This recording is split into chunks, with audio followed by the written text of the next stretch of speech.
Hello and welcome. It's wonderful to have you here. Find a comfortable spot, maybe grab a warm drink.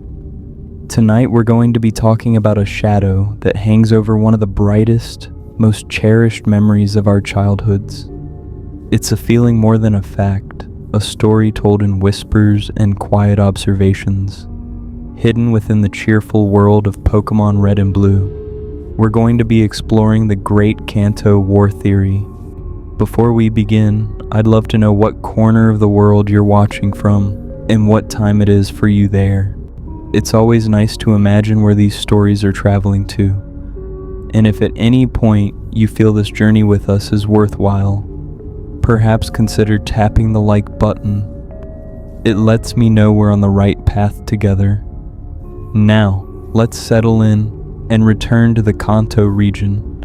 Not as a 10-year-old child filled with wide-eyed wonder, but as an observer looking for the ghosts of a forgotten past. Our journey begins not with a bang, but with a strange and pervasive silence.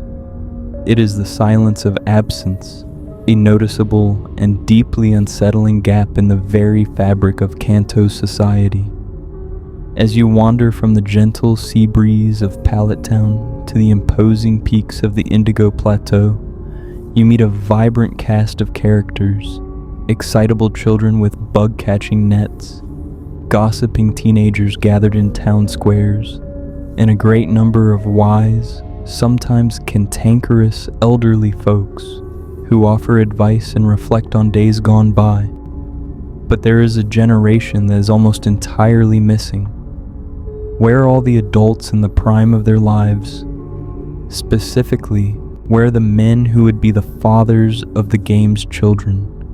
The ones who should be in their 30s and 40s, running the shops, working in the offices of Saffron City, or raising families in the quiet suburbs of Fuchsia. With a few notable exceptions that only deepen the mystery, they are almost entirely absent. This demographic anomaly is the bedrock, the foundational pillar upon which the entire Kanto War theory rests. In a world presented as bustling and full of life, the profound scarcity of middle-aged men is not a simple, curious oversight in game design. It feels like a deliberate and haunting emptiness. Let us take a slow, methodical walk through the region, not as a trainer rushing to the next gym, but as a sociologist, a census taker of a wounded world, and truly observe the people we meet. Our very first steps in the game establish a pattern that will repeat itself with mournful consistency. In the tiny, idyllic Pallet Town, there are only 3 buildings. In one of them lives you, the protagonist, with only your mother. In the house next door lives your rival, a boy who will be a constant presence in your life, with his older sister Daisy and their grandfather, the esteemed Professor Samuel Oak. Both of you, the 2 central figures of this grand adventure, the future of Kanto, come from homes where a father is not present. The 3rd building is Professor Oak's laboratory, a place of work and scientific wonder, run by an elderly man and his young aides. From the absolute first moments of the game, a stark societal structure is established. The young, the hope for the future, are cared for and guided by the old, the survivors of the past. An entire generation that should have connected them appears to have been almost completely erased from the picture. As we move north, following the well-trodden path of Route 1 into Viridian City, the pattern continues and solidifies. We see a few young people, a handful of older men and women, but very few adults in that missing age bracket. In the Pokémon Center, Nurse Joy, a young woman, is the sole figure of authority. The Pokémart is run by a young cashier. The man who so kindly offers to teach you how to catch a Pokémon in a charming tutorial is an elderly gentleman. The man blocking the road just north of the city complaining that he hasn't had his coffee yet, is also elderly. He represents a sort of benign civilian authority, someone whose needs dictate the flow of traffic, and he is a man past his prime. The local gym leader, the ultimate symbol of power in the city, is Giovanni.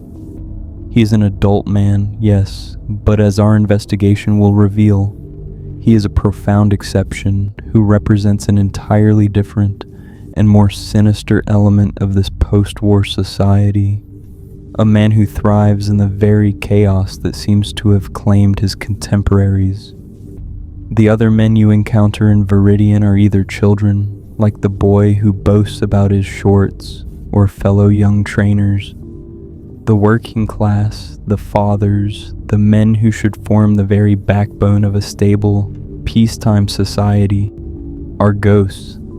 This isn't to say that there are absolutely no men in this age bracket anywhere in Kanto, but their numbers are so disproportionately low and their roles so specific that it demands an explanation beyond the simple limitations of 8-bit game development. The game's creators populated the world with a diverse range of unique NPC sprites to represent various archetypes: bug catchers, lasses, campers, hikers, engineers, scientists, fishermen, swimmers, and more. They had the means to create a sprite for a dad or a working man, yet they chose not to populate the world with them. This consistent underrepresentation across every town and city transforms from a potential oversight into what feels like a conscious narrative choice. This demographic void creates a world that feels subtly, fundamentally broken. It's a society quietly recovering from a deep collective trauma. The children, full of boundless energy and fierce ambition, are placed at the absolute center of the narrative because they are the untainted future, the first generation to grow up in a world desperately trying to forget its immediate past. The elderly, like Professor Oak and the various old men who dispense wisdom, are their caretakers and guides because they are the survivors, the ones who remember what came before and are now burdened with the immense responsibility of rebuilding. The generation that should have bridged the old and the young, the one that should have been in charge, is the one that was lost. This absence is the quiet, low-frequency hum beneath the cheerful chiptune music, the unseen scar on the otherwise picturesque landscape of Kanto. It is the first, most pervasive, and perhaps most compelling piece of evidence that suggests, not too long before a young boy from Pallet Town received his first Pokémon, the Kanto region was embroiled in a devastating and costly war. The young men of that missing generation were the soldiers. They were the front line. And for so many of them, they simply never came home. This idea of a lost generation frames the entire journey in a new, more somber and profound light. The quest to become a Pokémon master ceases to be a mere childhood adventure. It can now be seen as a state-sanctioned, even state-encouraged activity for a generation of children growing up largely without fathers. It is a structured program to give them purpose, direction, and a controlled outlet for their competitive spirit in a world still finding its footing after a period of total war. As we continue our demographic survey past Viridian, through the deep shade of the Viridian Forest and into Pewter City, the evidence mounts. The forest is the exclusive domain of bug catchers, all of them small boys, children lost in a world of their own, honing their first skills as trainers. They are the youngest initiates into the new world order of Pokémon battling. When we reach Pewter City, a town of stone and stubborn resilience, we encounter its leader, Brock. In the context of the games, he is simply the gym leader, but supplementary materials and the broader lore of the franchise consistently portray him as a very young man, a teenager himself who has been forced into a position of immense responsibility.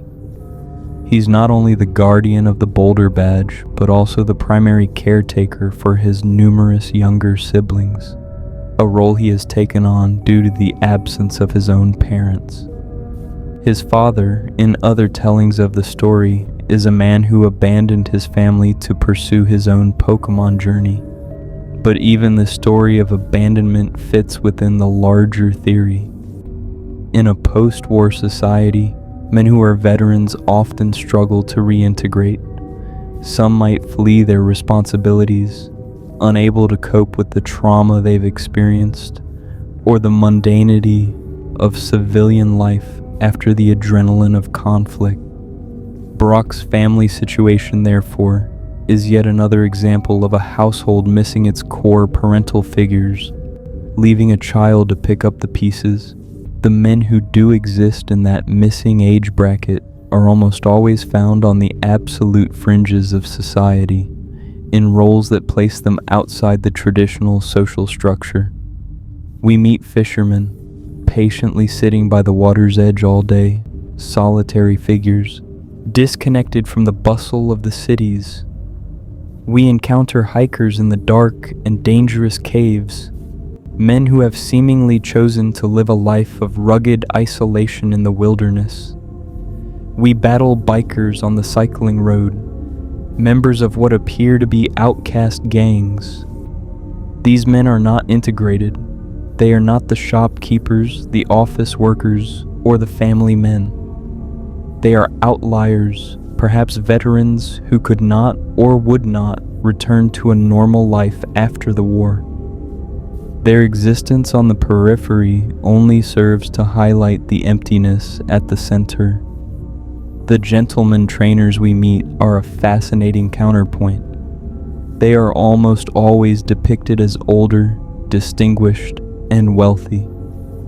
These are men who likely had the means and influence to avoid the draft, to wait out the conflict in their luxurious estates. They represent the old money, the elite who survived unscathed while the working class was sent to the front lines.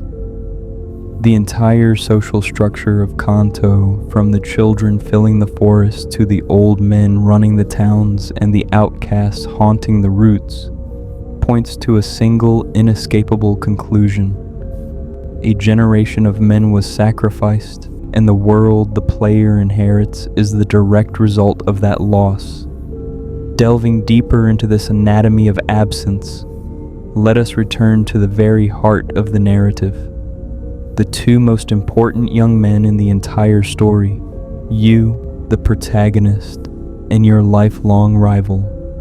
The homes in which you were raised, those two simple houses in the quietude of Pallet Town, are perfect microcosms of the broader demographic crisis we have observed across the region. Your journey begins in a small, warm, and deceptively peaceful house. That peace, however, is underscored by an undeniable emptiness. Your mother is a constant, reassuring presence throughout your entire adventure. She's your anchor to home, the one who heals your weary Pokémon, the one who offers unconditional words of encouragement, the one who stands as a symbol of safety and domesticity. But beside her, there's a palpable void. Your father's never seen. He's never directly mentioned by your mother. His physical presence in your life is absolute zero. His entire existence is confirmed by only a single, fleeting, and easily missed line of text in the entire game. If you travel to the sprawling Celadon department store and interact with the Sneeze console on display, which is showing a sports game, your character will have a thought, a sports game. Dad'll like that. This small, almost trivial interaction is charged with immense significance. It is a fragile thread of evidence, but a powerful one. It confirms, using the present tense, will, that as far as your character is concerned, your father is still alive. Yet this confirmation only deepens the mystery of his complete and total physical absence from your life. In a world at peace, why would a father be so completely detached from his son's life, especially at such a pivotal moment as the start of his Pokemon journey, an event that is clearly framed as a major coming-of-age ritual in Kanto society? The demands of a typical job, even one requiring travel, would rarely necessitate such a complete and total separation from one's family. A letter, a phone call, a brief return for a momentous occasion would be expected, but there is nothing. However, when viewed through the grim context of a post-war society, his absence takes on a much darker and more plausible range of meanings. He could be a soldier still stationed in a distant land, part of a peacekeeping force, or dealing with the lingering skirmishes and aftermath of the conflict. He might be a veteran, returned from the war but so deeply wounded, either physically or psychologically, that he is institutionalized or otherwise unable to be a part of daily family life, a ghost in his own home. Or perhaps, and this is a purely speculative but poignantly tragic interpretation, that single line of text is nothing more than a child's wishful thinking, a desperate subconscious habit of keeping the memory of a lost father alive by speaking of him in the present tense. While the canonical text implies he is alive, his complete non-existence in the narrative creates an ambiguous space where the truth could be far more painful than the game lets on. This ambiguity is telling. Interestingly, data miners exploring the code of the original games have discovered an unused sprite for a father character. This suggests that the inclusion of a paternal figure was at least considered during the development process. The ultimate decision to remove him, whether it was due to the stringent memory limitations of the Game Boy cartridge or a deliberate narrative choice to underscore the theme of absence, had the profound effect of cementing the protagonist's home as a powerful symbol of the region's broader paternal loss. Now let us turn our attention to the house next door, to your rival, Blue. His situation is even more stark, more absolute. He has no parents at all. He is, for all intents and purposes, an orphan, a fact that is stated plainly and without sentiment. He is being raised, alongside his older sister Daisy, by his grandfather, the venerable Professor Oak. This single fact is arguably the key to understanding his entire personality. Blue is relentlessly arrogant, deeply insecure, and pathologically competitive. He's constantly seeking to prove himself, to be one step ahead of you at every turn, to achieve a level of greatness that will earn him the recognition and respect that he has been denied by the absence of his parents. From a psychological standpoint, this is a classic case of overcompensation. He lacks the fundamental affirmation and love of parents, and desperately seeks to fill that gaping void with external validation. He seeks it from his grandfather, a man who seems to love him but is also a busy, important figure. More importantly, he seeks it by asserting his dominance over you, his neighbor and chosen rival. His single-minded, desperate quest to become the Pokémon League champion is not just about a boy's ambition to be the best. It is about filling the emptiness left by his parents with a tangible, undeniable, and glorious achievement. He is driven by a profound and deep-seated insecurity, an emotional wound born from a childhood of profound loss. Professor Oak's role in this dynamic is absolutely crucial. He's not just a world-renowned Pokémon expert and a benevolent mentor. He is the de facto father figure for both of the main characters of the story, and arguably for an entire generation of Pallet Town's youth. He entrusts both you and his own grandson with priceless, incredibly rare Pokémon in the highly advanced Pokédex, a task of immense scientific importance. He then sends you both out into the wide, dangerous world on a mission of discovery. In a normal, peaceful society, entrusting 10-year-olds with such a monumental task might seem irresponsible, even reckless. But in the context of a post-war Kanto, this act takes on the gravity of an essential rite of passage, an act of societal reconstruction. Oak, a man of the older, pre-war generation, is deliberately empowering the next generation. He is giving them the tools, the purpose, and the mission they need to define their own lives, and, by extension, to forge the future of the entire region. He is consciously creating a new path for children who have grown up in the long shadow of a devastating conflict. His periodic check-ins, his moments of guidance, and his ultimate beaming pride in your accomplishments are not just the actions of a professor observing his research assistants. They are the actions of a man who has taken upon himself the parental responsibilities that his own son's generation was tragically unable to fulfill. He is raising the children of the war, and he is guiding them toward a future where strength is measured not on a battlefield, but in the arena of a Pokémon battle. The contrast between your home and blues, while subtle, is profoundly important. You have a mother, you have a direct link, however incomplete, to a traditional family structure. Blue has nothing of the sort. His only remaining family is his elderly grandfather and his sister.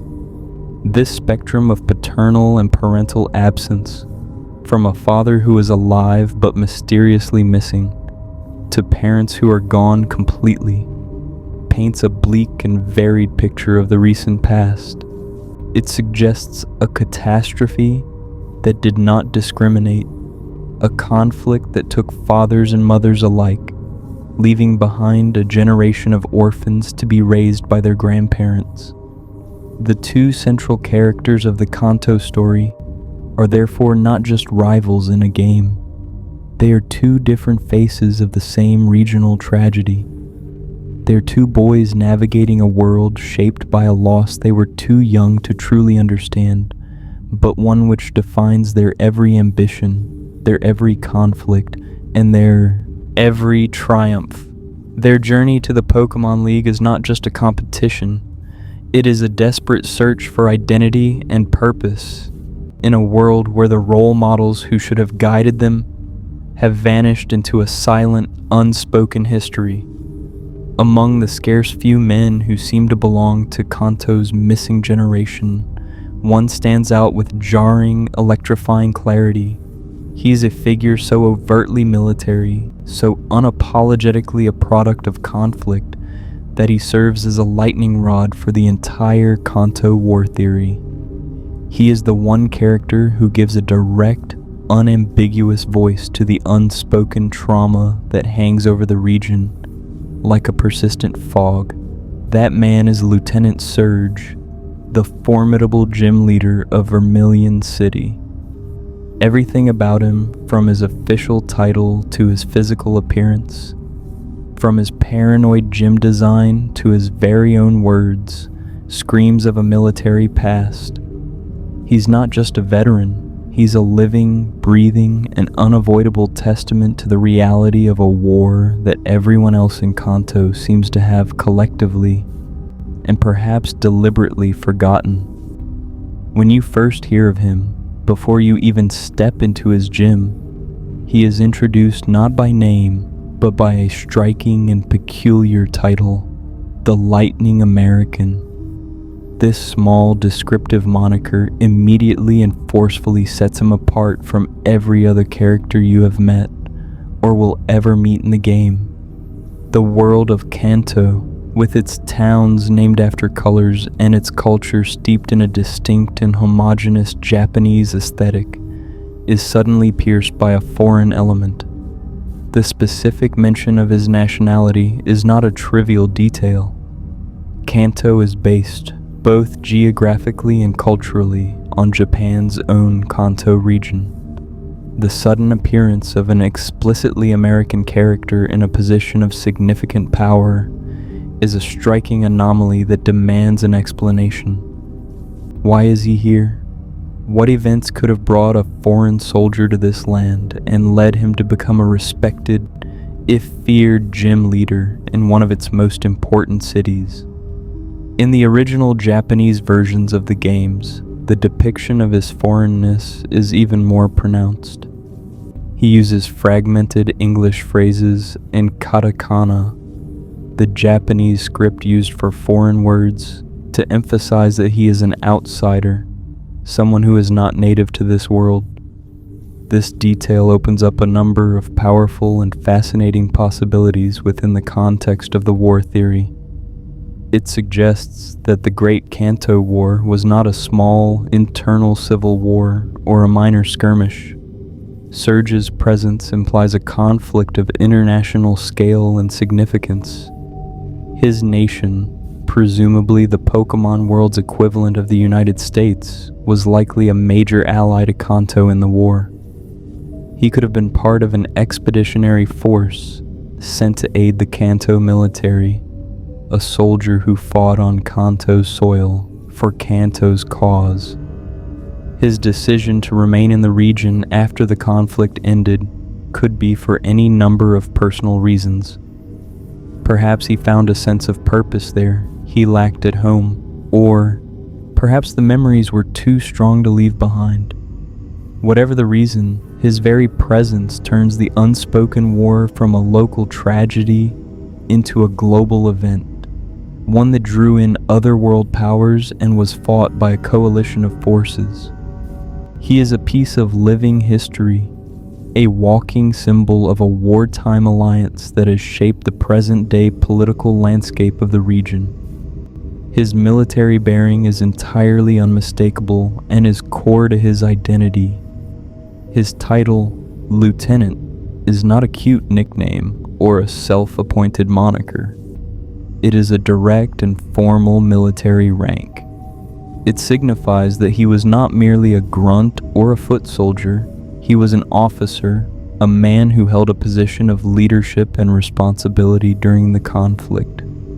He was a man who gave orders, who planned strategies, and who was accountable for the lives of others.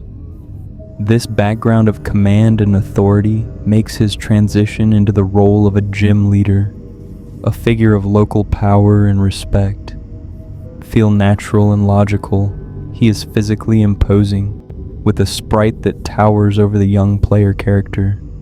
He wears what appears to be a military-style jacket, practical and unadorned.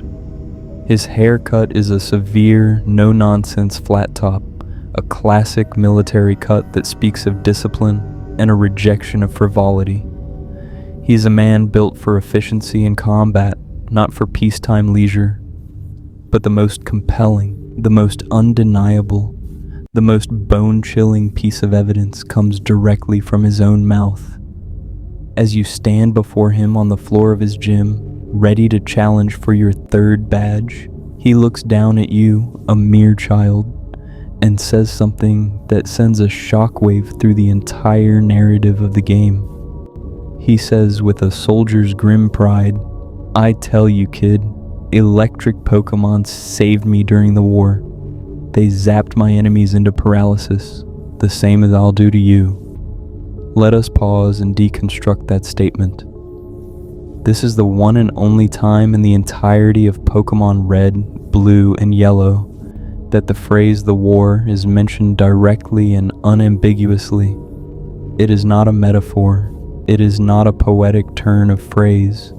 It is a canon confirmation from a primary source that a war took place in the Pokémon world, and that it was recent enough for a man of Lieutenant Surge's apparent age to have not only fought in it, but to have been saved by it. His words are a crack in the cheerful facade of Kanto, a momentary glimpse into the brutal, violent reality of its recent past. The missing fathers are no longer just a demographic curiosity. They are now the enemies he speaks of, or his fallen comrades. The quiet, melancholic atmosphere of the region is no longer a vague feeling. It is the tangible aftermath of a brutal conflict that Surge remembers with perfect clarity. This single line of dialogue is the smoking gun of the entire theory. It transforms speculation into a credible, textually supported interpretation of the world. He speaks not only of the war, but of the role his Pokémon played within it. He credits them, his electric types, with his very survival. He describes their function with a chilling tactical precision. They zapped my enemies into paralysis. This is a terrifyingly practical and effective application of Pokémon abilities in a real-world combat scenario. A paralyzed enemy is an enemy who can no longer fight back, who cannot retreat, who is left completely vulnerable on the battlefield. It confirms a dark and disturbing aspect of the war. Pokémon were not just companions who provided moral support. They were weapons, tools, and tactical assets deployed in organized combat. His statement validates the darkest fears about the militarization of these creatures, a topic we will explore in much greater detail later. Finally, he concludes by directly connecting his past trauma with his present actions. The same as I'll do to you. In his mind, a Pokémon battle is not a sport. It is a direct reflection of real combat. He sees you, a 10-year-old child, as an enemy combatant, and he intends to neutralize you using the same tactics that kept him alive on the battlefield. This reveals a mind that is still very much at war, a man who sees the world through the grim and unforgiving lens of a soldier. This soldier's mindset is further reflected in the very design of his gym. To even earn the right to face him, you must first navigate a bizarre and frustrating puzzle. The floor of his gym is filled with a grid of trash cans. Hidden within 2 of these cans are secret switches. You must find the first switch, and then find the second, which is always located in an adjacent can. If you find the first switch, but then check the wrong can for the second, the lock resets, and you must start the entire process over from the beginning. He even mocks your potential failure, warning you that one wrong move will force you to start again. On the surface, this is just a quirky gym puzzle, but through the eyes of Mounting Surge, the traumatized veteran, this puzzle takes on a dark and symbolic new meaning. It is not a game, it is a simulation of disarming a minefield, or a series of interconnected booby traps. Imagine a soldier on the battlefield, carefully scanning the ground, knowing that a single misstep, a single wrong move, could mean instant death. The trash cans are the patches of earth. The switches are the triggers for the explosives. The process of finding 2 adjacent switches mimics the delicate procedure of disarming a complex trap where one part cannot be deactivated without the other. The lock resetting upon failure is the explosion, forcing you to retreat and begin the terrifying process anew. His entire gym is a security system born from deep-seated paranoia, designed by a man who is accustomed to constant danger and the ever-present threat of hidden traps. He has structured his territory, his safe space, around a simulation of the very dangers that defined his life during the war. He even reinforces this grim worldview with his other lines of dialogue. Before the battle, he scoffs at the player's youth and inexperience, saying things like, "You won't live long in combat," once again treating a regulated Pokémon match with the grim seriousness of a life or death struggle. He cannot separate the game from the reality he experienced. Every challenge is a battle, every opponent is an enemy, and every victory is a matter of survival. Lieutenant Surge's choice of Pokémon specialization is also deeply telling and aligns perfectly with his military background. He is a master of electric types. As he himself stated, their ability to induce paralysis is a powerful tool for battlefield control. But beyond that, the very nature of electricity has countless military applications.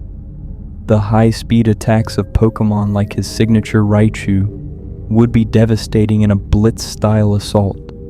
The powerful electrical discharges could be used to short out enemy equipment, disable vehicles, or breach electronic security systems. In a world that clearly possesses advanced technology, as evidenced by Sylph Ko's creations, an army that can command and control electricity would hold an immense strategic advantage. His team is not a random assortment of powerful creatures. It is a specialized tactical unit perfectly suited for modern warfare. Finally, his presence as the gym leader in Vermilion City is of immense strategic significance. Vermilion is not an inland town like Pewter or a spiritual center like Lavender. It is Kanto's primary international port, the gateway to the rest of the world. It is the home of the luxury liner, the SS Anne, which is filled with trainers and travelers from distant lands. In a time of war, a major port city like Vermilion would be one of the most critical strategic assets in the entire region. It would be the main point of entry and exit for troops, supplies, and naval vessels. It would also be a prime target for enemy attacks, requiring heavy fortification and a strong military presence to defend it. Placing a high-ranking military officer from an allied nation, a lieutenant in charge of the city's gym, a position of significant local authority and defensive power in the new post-war world, makes perfect strategic sense. He is not just a gym leader, he's the de facto military governor of Kanto's most important port. He is there to maintain order, to oversee the security of the harbor, and to be the first line of defense against any potential renewed threats from the sea. His presence transforms Vermilion City from a simple sunny port town into a place with a hidden, vital military history. It was likely a major military hub during the conflict, the place where Lieutenant Surge and his fellow countrymen first landed on Kanto's shores. Now, in the fragile peace that follows, he remains as its guardian. He is a relic of a past that Kanto is desperately trying to move on from. A living, booming reminder of the violence and international cooperation that paved the way for the peaceful era the player character now enjoys. His words, his paranoia, his Pokémon, and his very location are the loudest and most undeniable clues that the world of Pokémon has a dark, violent, and secret history. He is the ghost of the war hiding in plain sight. The deep scars of a major conflict are rarely confined to the psychology of its people alone. They are often etched permanently into the very landscape of the land itself. A war does not just consume a generation, it consumes cities, shatters infrastructure, and reshapes geography to serve its brutal purposes.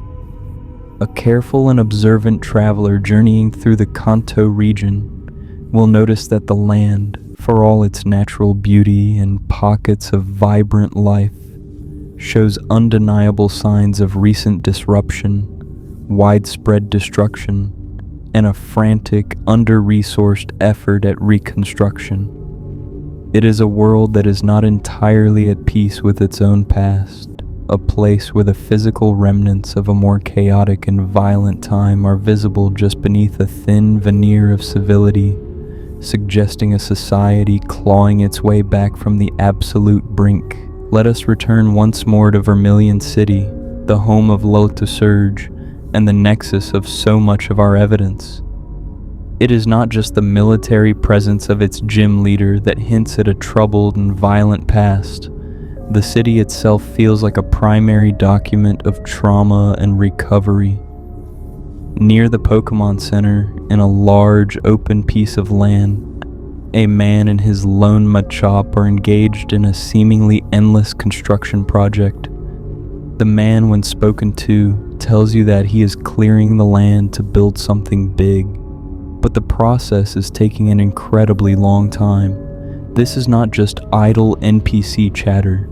This single small scene is a poignant and powerful symbol. Even 3 years later, in the timeline of Pokémon Gold and Silver, the construction is still not finished. The man and his Machop are still there, toiling away. For years, players often dismissed this as a quirky, unfinished detail in the game world, an oddity of programming. But within the framework of the Kanto War theory, this perpetual construction site takes on a profound and tragic meaning. Vermilion City, as Kanto's premier international port, would have been a high-priority strategic target for enemy attacks. Naval bombardments, aerial raids, and ground assaults would have all been directed at this vital logistical hub. The large, empty plot of land is not just empty. It is almost certainly the site of a building, or perhaps an entire city block, that was destroyed during the war. It is a blast crater being slowly reclaimed. The slow, arduous, almost hopeless process of clearing the rubble and preparing the ground for a new foundation is a painfully common sight in post-conflict zones all over the world. Resources are scarce, heavy machinery may be destroyed or in short supply, and the scale of the destruction is overwhelming. The lone man and his single Pokémon are a heartbreaking symbol of a society in the earliest, most difficult stages of a massive rebuilding effort. They represent the indomitable spirit of Kanto, but also the sheer scale of the task ahead of them. This is not a construction project, it is an excavation of a mass grave of buildings. This theme of a world in flux, a world bearing the fresh wounds of recent history, extends to other major urban centers. Consider the great metropolis of Saffron City, the bustling heart of Kanto's commerce and transportation. When you, the player, first attempt to arrive, you find a city in total lockdown. Every one of the 4 entrance gates is blocked by a uniformed guard who politely but firmly denies you entry. The canonical reason for this lockdown is that the criminal organization Team Rocket has staged a hostile takeover of the entire city, with their primary target being the Sylph Cumber headquarters. However, the astonishing ease with which a single non-state organization can hermetically seal the largest and most important city in the entire region speaks volumes about the pre-existing infrastructure of control. The presence of permanent guard posts at every entrance to the city, and the public's apparent, almost placid acceptance of a total lockdown suggests a populace that is tragically accustomed to such extreme measures. This is likely a holdover from the war. During the conflict, cities like Saffron would have been under constant threat of infiltration by enemy spies or saboteurs, necessitating the implementation of martial law. Fortified checkpoints, citizen-wide curfews, and the constant restriction of civilian movement would have become a grim part of daily life. Team Rocket, in their audacious takeover, is not introducing a new and shocking form of control. They're simply reactivating and exploiting the methods and the lingering anxieties of a society only recently emerged from a state of total war. Saffron City's siege feels less like an unprecedented criminal act and more like a terrifying return to a state of emergency that its older citizens remember all too well. The infrastructure of fear and control was already in place. Team Rocket just had to flip the switch. Beyond the major cities, the wilderness and peripheral areas of Kanto are littered with abandoned and decaying structures that hint at a more prosperous and technologically advanced time before a great calamity struck. The most prominent and eerie of these is the abandoned power plant, found by surfing down the Placid River on Route 10. It lies in a state of absolute ruin, a skeletal husk of industry still crackling with the raw, untamed energy of the powerful wild electric-type Pokémon that have claimed it as their domain. It is completely devoid of human life, in a region that is clearly industrialized enough to possess massive, successful corporations like Sylph Co., and to be constructing a high-speed magnet train. The complete and total abandonment of a major source of electricity is a significant and disturbing anomaly. A war provides a simple and grimly logical explanation. The power plant, a piece of critical infrastructure, would have been a primary target for a strategic strike, a bombing raid designed to cripple Kanto's war machine and plunge its cities into darkness. Alternatively, in the chaos and confusion of the conflict, with supply lines cut and personnel stretched thin, it may have suffered a catastrophic meltdown, an industrial accident that forced its immediate and permanent evacuation, leaving it as a dangerous, irradiated ruin that no one has had the resources or the courage to reclaim. The powerful Pokémon that now roam its halls are not just random encounters. They are the monstrous offspring of this disaster, creatures thriving in an environment saturated with uncontrolled energy. In a similar vein, on the volcanic Cinnabar Island, we find the Pokémon Mansion. By the time we arrive, it is a burnt-out, collapsing shell of a once grand and stately building. The in-game story, pieced together from scattered journal entries, attributes its destruction to the violent escape of Mewtwo, a genetically engineered Pokémon of unimaginable power that was created within its hidden basement laboratory. We will delve much deeper into the horrific origins of Mewtwo later, as it represents the apex of Kanto's wartime ambition. But it is important to note the physical scar it left upon the land. The existence of a burned and abandoned top-secret research facility adds to the pervasive atmosphere of a region scarred by disaster and dangerous experiments. The destruction of the mansion was not a simple fire. It was a catastrophic event, a violent explosion of power that left a major landmark in complete ruins. This event, whether seen as the result of a scientific experiment gone wrong or an act of enemy sabotage against a weapons program, contributes to the undeniable sense that Kanto's recent past was violent, unstable, and filled with dangerously ambitious projects that ultimately backfired with devastating consequences. Even the natural landscape of Kanto, the very earth itself, seems to have been conscripted and repurposed for military use. The extensive network of underground tunnels, like the long and winding Diglett's Cave that connects Vermilion City's area to Pewter City's, or the pitch-black rock tunnel, could have served a vital dual purpose during the war.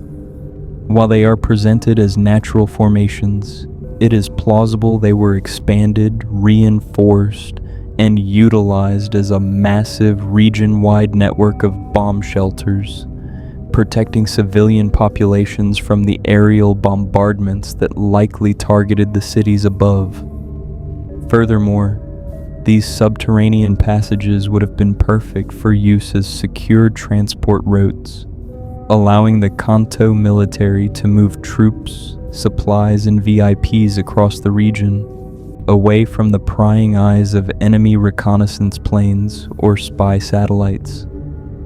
The darkness and labyrinthine nature of the rock tunnel, which requires the HM and Flash to navigate, feels less like a natural cave and more like a deliberately unlit military passage designed for stealthy movement.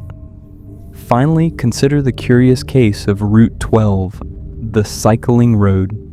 It is a massive elevated bridge that slopes downwards from Celadon City to Fuchsia City, spanning a significant body of water and a large, impassable forest.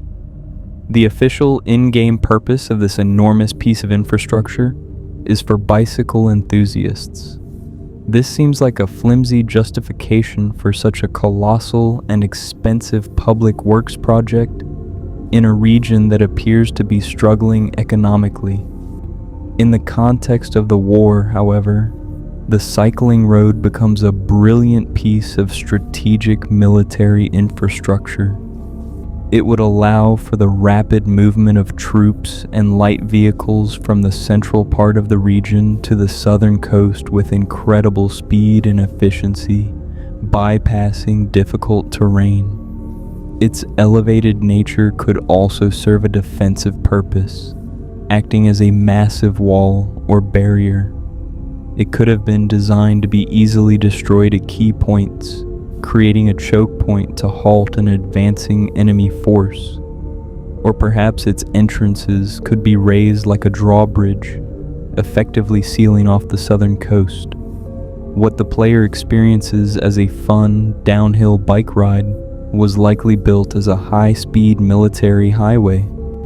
From the rubble of a potentially bombed-out port city, to the decaying ruins of vital infrastructure, to the martial law-ready design of its largest metropolis, and a landscape repurposed for stealth and strategic deployment. The physical geography of Kanto is not one of uninterrupted peace. It is a world pockmarked with the evidence of a recent, devastating conflict. The player's journey is not just a tour of a vibrant region, it is a walk through a land that is still healing. A world where every construction site, every abandoned building, and every fortified checkpoint is a silent, concrete monument to the Great Kanto War that shaped it. In the aftermath of any great and devastating conflict, the collapse of established power structures inevitably creates a vacuum. With governments weakened, law enforcement systems stretched to their breaking point, and a populace grappling with the daily struggles of loss and instability, new and often dangerous forces can emerge from the shadows to fill the void. In the wounded Kanto region, this force is the ubiquitous and menacing presence of Team Rocket. They are not merely a disorganized gang of petty Pokémon thieves or common street thugs. They are a sophisticated, highly organized, hierarchical, and utterly ruthless criminal syndicate, whose very existence, methods, and meteoric rise to power can be seen as a direct and terrifying consequence of the Great Kanto War. At the apex of this shadowy organization sits its enigmatic and brilliant leader, Giovanni. He's not just a reclusive criminal mastermind hiding in a secret lair. He is also, with breathtaking audacity, the respected and powerful gym leader of Viridian City, the very last bastion a trainer must conquer before facing the Elite Four. This duality is not a mere disguise, it is the cornerstone of his strategy and the key to his power. His public-facing role as a gym leader, a pillar of the Pokémon League's New World Order, grants him a veneer of legitimacy and an invaluable, deep understanding of the region's official power structure. It allows him to operate in plain sight, his true ambitions perfectly concealed behind a mask of civic duty and respectability. Such a brazen fusion of legitimate authority with a sprawling criminal underworld is a hallmark of post-conflict societies where the once clear lines between law and crime, government and corruption become hopelessly blurred. Giovanni is not a young man. He belongs to that same missing generation that's otherwise absent from Kanto. This is no coincidence. He is a survivor, but unlike the veterans who chose isolation or the fathers who never came home, Giovanni saw the chaos of the war and its aftermath not as a tragedy, but as a once-in-a-lifetime opportunity. He is a quintessential war profiteer, an opportunist of the highest order who used the breakdown of society to build his own empire. With the official authorities weakened and distracted by the immense task of reconstruction, he was able to consolidate power, recruiting disillusioned veterans with nowhere else to go, desperate and impoverished citizens, and ambitious young people drawn to his charisma and promises of strength. He likely possesses a background in the pre-war military or intelligence services, which would explain his strategic brilliance, his understanding of hierarchical command, and his access to advanced technology. He is a warlord in a business suit, a man who intends to rule Kanto not through the sanctioned sport of the Pokémon League, but through the old world methods of fear, intimidation, and absolute control. The structure of Team Rocket itself is distinctly and deliberately paramilitary. Its members, from the lowest level grunts to the high-ranking admins seen in other iterations, all wear stark, identical black uniforms adorned with a large, intimidating red R. This is not just branding, it is the uniform of a private army. It erases individual identity, fosters a sense of unity and unwavering loyalty to the cause, and projects an image of professional menace. They have a clear and rigid chain of command. The grunts are the expendable foot soldiers, sent on missions of theft and intimidation. They operate with a level of discipline and coordination that far exceeds that of a simple street gang. They are not a disorganized rabble. They are a private military corporation, Giovanni's personal army. Their methods, too, go far beyond simple Pokémon theft for profit. They engage in high-stakes corporate espionage, illegal scientific experimentation, and acts of domestic terrorism. These are not the actions of common criminals. They are the strategic operations of a shadow government seeking to control the region's economy, its technology, and its most powerful resources. Let us examine their key operations, not as random crimes, but as a calculated campaign for domination. Their presence in Mint Moon, where they are seen harassing archaeologists and excavating deep within the caves, is often seen as a simple attempt to steal and sell rare fossils. But in a post-war context, their goal is far more strategic. The Dome and Helix fossils can be resurrected into the powerful and ancient Pokémon Kabutops and Omastar. More importantly, Old Amber can be revived into Aerodactyl, a fearsome prehistoric predator of the skies. Team Rocket is not just looting a museum, they are attempting to acquire the genetic codes for ancient, powerful creatures that could be cloned and weaponized, creating a private army of prehistoric beasts that no one in Kanto would be prepared to face. They are engaged in bioresource acquisition. Their secret headquarters, located beneath the bustling Celadon Game Corner, is another masterstroke of strategy. On the surface, it is a legitimate, if shady, business. Gambling establishments often flourish in post-war economies, preying on the desperation of a populace hoping for a lucky break. It serves as a perfect front, generating immense untaxed revenue to fund their operations while laundering their illicit gains. But the true heart of their organization lies beneath the floors. in a multi-level secret base accessible only through a hidden switch behind a poster. This subterranean complex is their command and control center, a military bunker hidden in plain sight in one of Kanto's largest cities. It is here that they plan their missions, imprison their enemies, and develop new technologies like the Sylph Scope, which they intended to use to navigate the haunted Pokémon Tower. Their operation in Lavender Town's Pokémon Tower is perhaps their most chilling. Their invasion and takeover of a 7-story sacred burial site is an act of profound psychological warfare. By desecrating a place of mourning, they send a clear message to the people of Kanto. Nothing is sacred and no one is safe from their reach. This act is designed to demoralize the populace and undermine their faith in the authorities' ability to protect them. But their purpose is also practical. They murdered a Marowak to steal the valuable skull of its Cubone offspring, an act of shocking brutality that demonstrates their utter ruthlessness.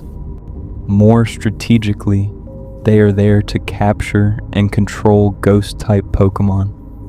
For an organization specializing in espionage and infiltration, creatures like Ghastly and Haunter, which can turn invisible and phase through solid walls, are the ultimate spies and assassins. They were not just grave robbing, they were attempting to weaponize the supernatural. All of these operations culminate in their grandest and most ambitious gambit, the hostile takeover of the Sylph Kerberferischer headquarters in Saffron City.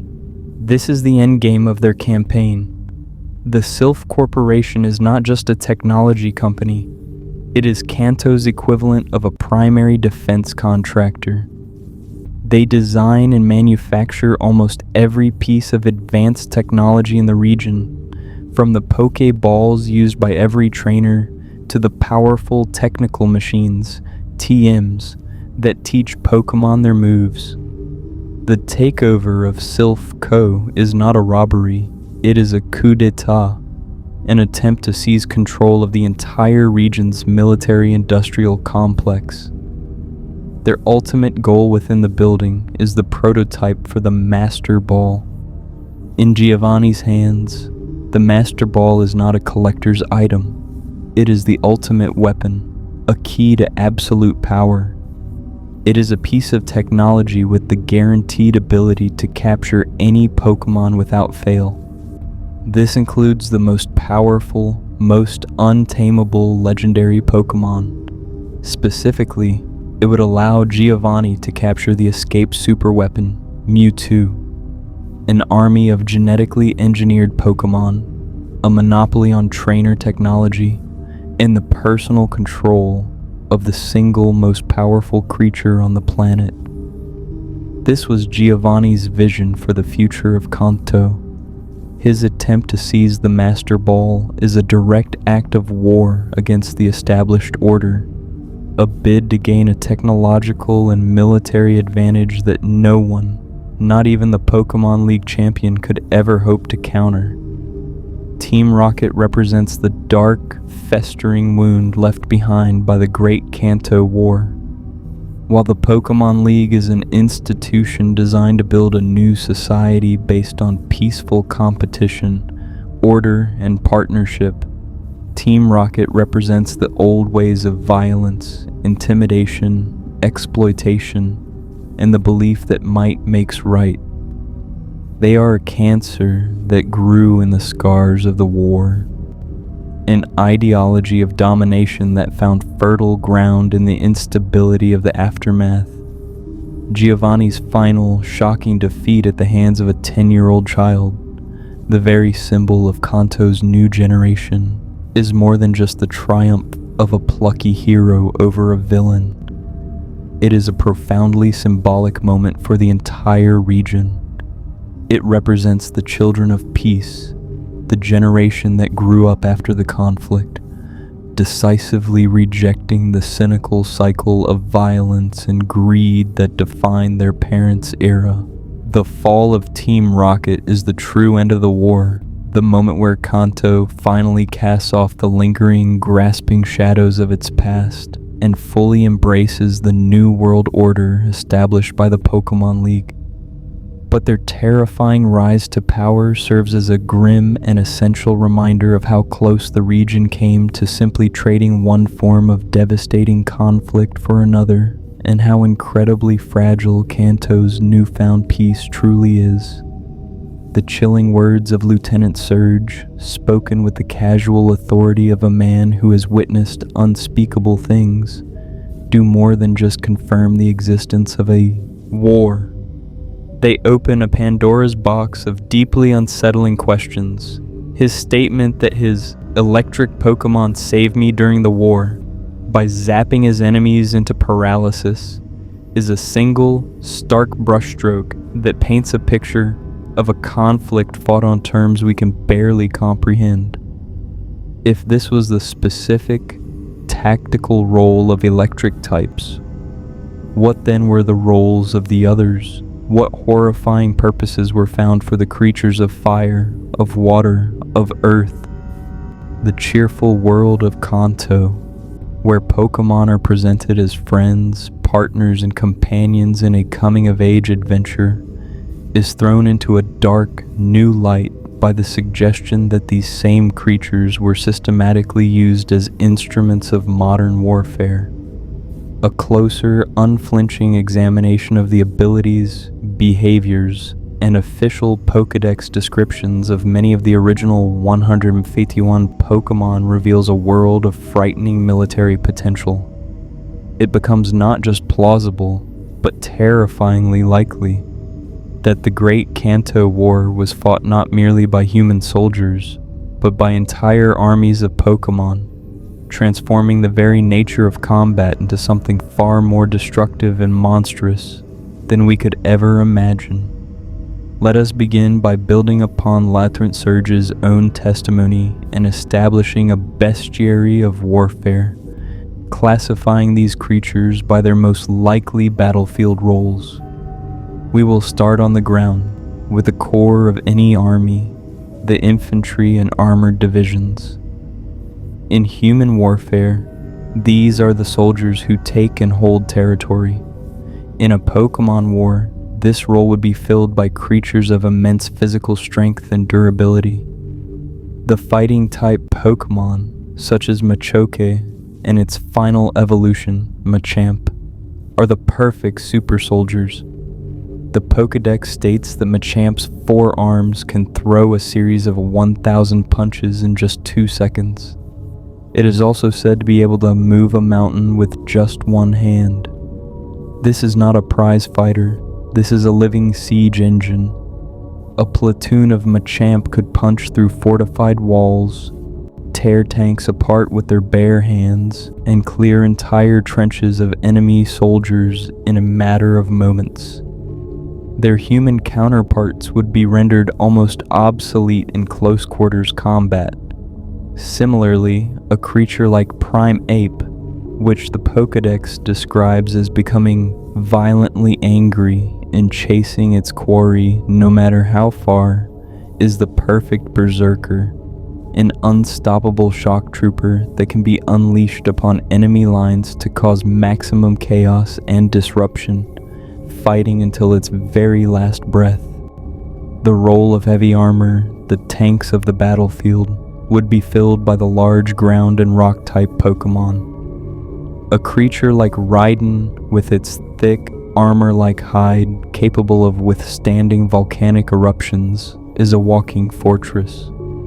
Its most prominent feature is the powerful drill on its horn, which the Pokédex notes can topple a building with a single strike. A squadron of Raiden would be a terrifying armored cavalry, capable of smashing through defensive lines and fortifications that would halt conventional vehicles. Golem, the Megaton Pokémon, has an even more direct and horrifying application. Its Pokédex entry from Pokémon Yellow states, once it sheds its skin, its body turns tender and whitish. its discarded shell immediately hardens and crumbles away. While this seems like a biological quirk, consider the military implication. A golem can shed its rock-hard exterior, effectively molting an entire suit of armor that then disintegrates. More chillingly, other entries state that golem are known to curl into a ball and roll at high speeds, and that they detonate themselves in a massive explosion as a last resort. This makes golem a multi-purpose weapon, a living, rolling battering ram that can also serve as a suicidal, high-explosive demolition charge. An army could simply roll them into the heart of an enemy base and command them to self-destruct. The very concept of ranged combat and artillery is also radically transformed. While human armies rely on complex mechanical cannons and rocket launchers, a Kantoan army would have deployed living artillery batteries. We look to Blastoise, the final evolution of the gentle Squirtle. Those are not decorative water spouts on its shell. They are described as high-powered water cannons, or rocket cannons. The Pokédex makes their power explicitly clear. The jets of water it spouts from the rocket cannons on its shell can punch through thick steel. Let us be clear, these are not water pistols, these are anti-tank weapons. A stationary line of Blastoise on a ridge, commanded by a single officer, would be a devastating artillery emplacement, capable of firing volley after volley of armor-piercing projectiles that require no ammunition, only a source of water. The battlefield would also be littered with the Pokémon world's equivalent of landmines. We return to Voltorb and Electrode. They are, quite literally, living balls of sentient energy that are infamous for exploding with little to no provocation. The Pokédex for Electrode states that it is known to drift on winds, and that careless contact can cause it to detonate. An army could have scattered thousands of these across a contested field, creating a deadly, unpredictable minefield that responds to movement and pressure. Worse still, since they are living creatures, they could be commanded to reposition themselves, creating dynamic minefields that could be used to funnel enemy troops into kill zones. Perhaps the most horrifying theater of this new warfare would be the use of Pokémon for chemical and biological attacks. In our world, the deployment of such weapons is considered a war crime of the highest order, due to their indiscriminate and cruel nature. In the Kanto War, it may have been standard practice. Consider coughing and its evolution, wheezing. They are, in essence, floating balloons of pure poison. Their bodies are constantly manufacturing and expelling a variety of toxic gases. The Pokédex chillingly notes, if one of the two coughing inflates, the other one deflates. It constantly mixes its poisonous gases. A military commander could simply command a squadron of wheezing to float over an enemy encampment on the prevailing winds and release their payload. The soldiers below would be silently choked and poisoned in their sleep, a horrifying and silent death delivered by a living creature. Pokémon like muck, a literal moving sludge of industrial waste and poison, could be used to contaminate water supplies or render entire areas uninhabitable for years to come. This chemical warfare extends to the grass types as well. Many of them, like Vileplume, can release clouds of allergenic spores or paralyzing powders. Vileplume's Pokédex entry notes, the larger its petals, the more toxic its pollen. An army could have cultivated these Pokémon specifically for this trait, breeding them for maximum toxicity and deploying them to release massive clouds of debilitating neurotoxins over enemy lines, causing paralysis, confusion, and blindness. The use of Pokémon like Victreebel, which lure prey with a sweet aroma before dissolving them with acid, presents another terrifying possibility. Their acid could be harvested, or they could be used as living booby traps in jungle warfare, silently consuming any soldier unlucky enough to stumble into their territory. The war would not just be fought with bullets and explosions, but with a silent, invisible cocktail of poisons, acids, and paralytic agents, all derived from living beings. The arenas of espionage, infiltration, and psychological warfare would be where psychic-type Pokémon reign supreme. A creature like Alakazam, with a reported IQ of 5,000 pounds and the ability to teleport, is the ultimate special operations tool. A small elite unit of soldiers could be teleported by an Alakazam directly behind enemy lines for a sabotage mission, and then extracted moments later before the enemy even knew they were there. The need for risky parachute drops or stealthy ground infiltration would be completely eliminated. The most perfect infiltrator, however, would be Ditto. This seemingly harmless blob of jelly has the ability to reorganize its entire cellular structure to transform into whatever it sees. A Ditto could transform into an enemy general, a supply truck, or even an inanimate object like a rock to spy on an enemy base. Completely undetected, it is the ultimate spy, capable of gathering intelligence with zero risk of being discovered. The psychological aspect is where things take an even darker turn. Hypno, the hypnosis Pokémon, is a terrifying creature whose entire existence revolves around mesmerism. Its Pokédex entry states it carries a pendulum, and when it swings, it emits sleepy alpha waves. An encounter with a Hypno, it warns, can result in you not remembering anything afterward. In a military context, Hypno would be the perfect interrogator. A captured enemy soldier could be subjected to its psychic powers, their mind laid bare, and all their secrets extracted without a single mark being left on their body. They could also be used for psychological operations, sneaking into enemy camps at night and planting suggestions of fear, paranoia, and desertion into the minds of sleeping soldiers, causing an entire unit to collapse from within without a single shot being fired. And then there is Gengar, the Shadow Pokémon. Its abilities are the stuff of nightmares.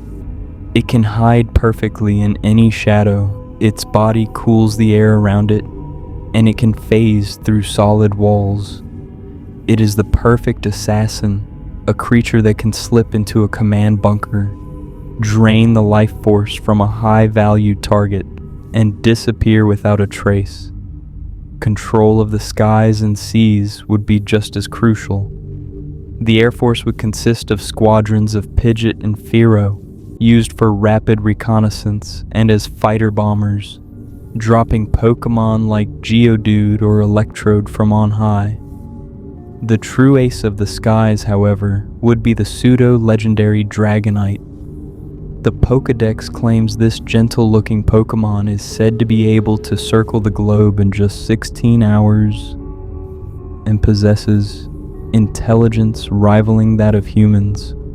This is not just a powerful Pokémon. This is a supersonic, highly intelligent fighter jet and strategic bomber rolled into one. A single Dragonite could be deployed anywhere in the world in less than a day to carry out a precision strike with its hyper beam attack. Naval warfare would be dominated by colossal water types.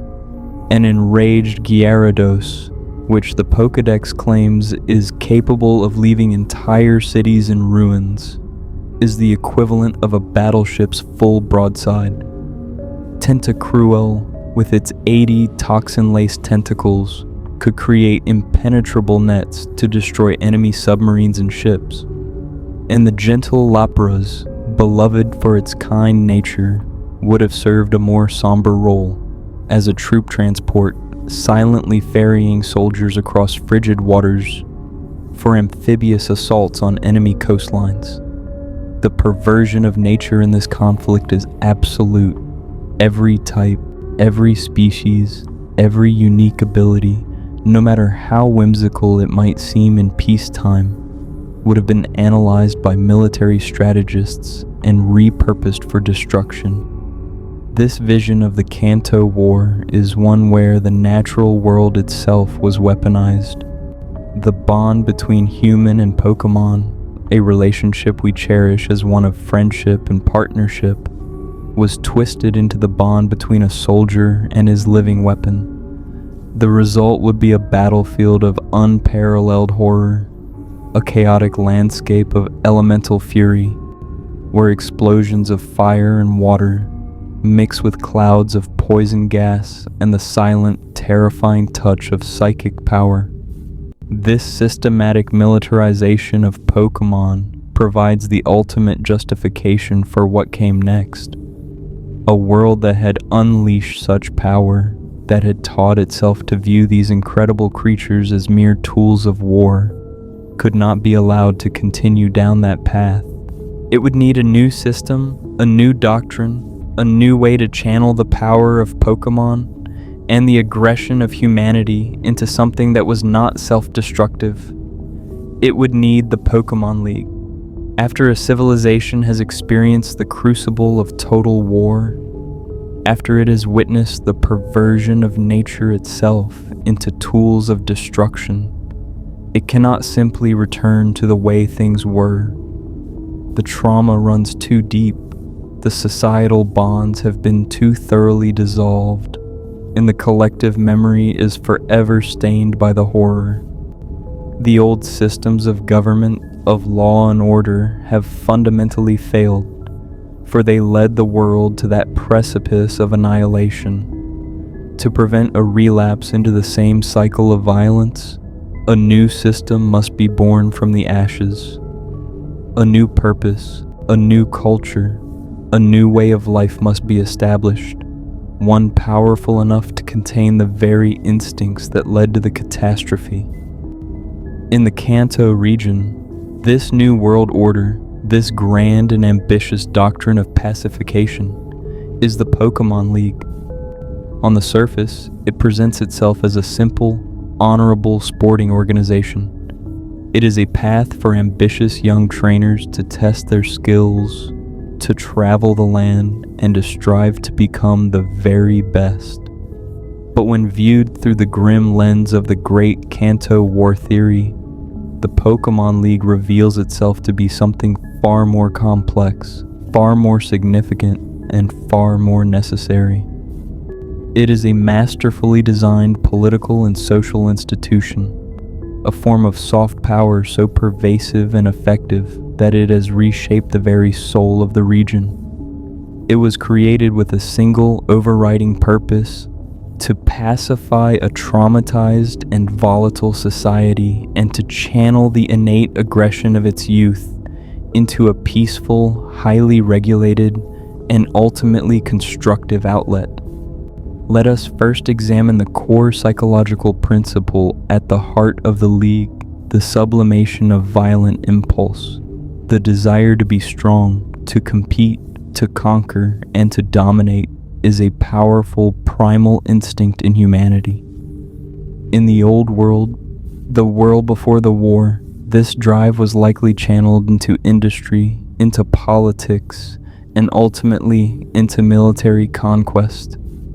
It led to an arms race, the weaponization of Pokémon, and the devastation that we have theorized.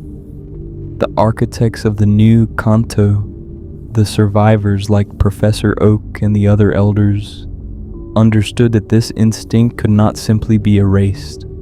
To attempt to suppress it entirely would only cause it to fester and erupt once more.